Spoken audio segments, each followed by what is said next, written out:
of the great rabbis of yesteryear. Now, when Aleph Tevet, Rosh Chodesh Tevet, marks the Hilula of a really great rabbi. His name was Rabbi Moshe Yehuda Franco.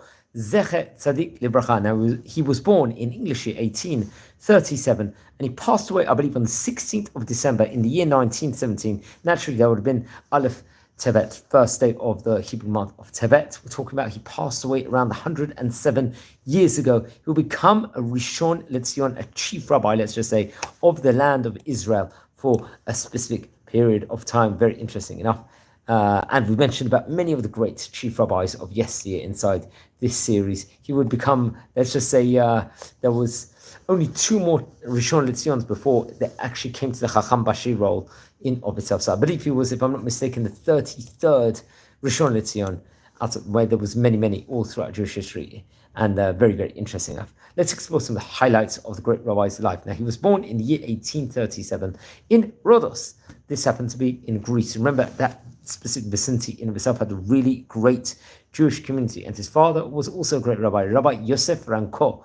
And while he was young, he would learn Torah through the auspices of his father and from the many of the great rabbis in the yeshivot of his specific vicinity in of itself. Now, he would actually, in of itself, also help within regards to making a parnasa, a livelihood for his family, I believe, within regards to various businesses, shops, small shops, I think, surrounding or inside the island in of itself, would sell various different items. Now, come what the year, Hey Taf Reish Samach Vav, that the year 1905, something it was, he was appointed to become the head rabbi of Rhodos, which was a very prominent position, and took a lot of responsibilities in himself. Now, interesting enough, I think come what the year 19, in the early, very start of the 1910s, he would make Aliyah and move to Jerusalem over there, and would be appointed to the position as a Rishon Lezion. He had like a huge, great reputation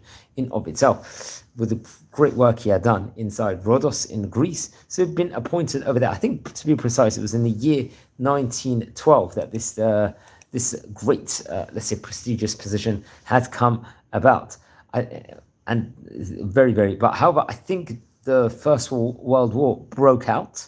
And because of the First World War, there was a lot of changes, especially within regards to structures, what rabbis could do, what kind of positions they had to do. Many people were resettling, removing, and traveling at that point in time. So many positions in of itself weren't able to stay and continue at that specific period in time. Not just his position, just positions all throughout, especially throughout the world in of itself. So he would become, I think there would only be 2 Rishon Lezions after him. That would have been Rabbi Nissim Yehuda Danon in 1915, would be the next Rishon Lezion chief rabbi, and then Rabbi Chaim Moshe Elisha would be in the year 1919, before Chacham Bashir role will take place, and that would have been Rabbi Yaakov Meir in, let's say, his second tenure in, I think, a period of time, especially during 1921.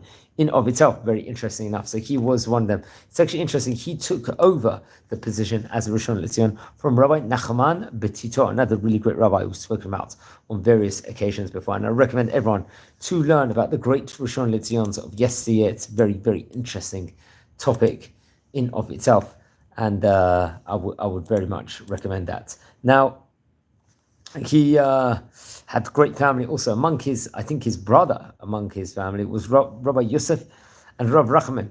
He would have, very interesting enough. And inside Jerusalem, he took on many different responsibilities.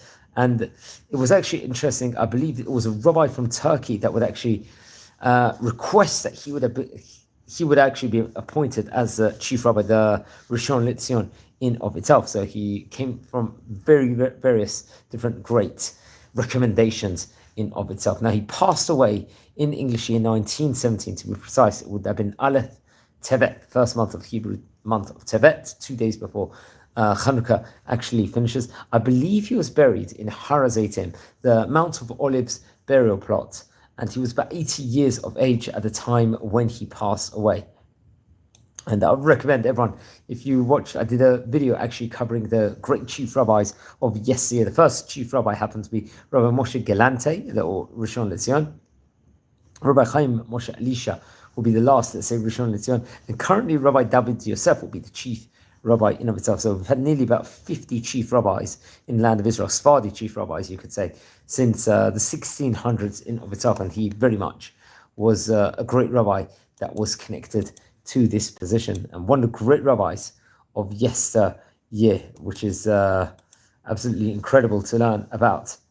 And so this is actually, I think it was actually the Chacham Bashi, if I'm not mistaken, of Kushta that actually recommended he would become the chief rabbi at his stage in time. So please, everyone, don't forget to light candles in his memory. It is here on Aleph Tevet, the first of Tevet, where it is his Hilula. Very interesting enough.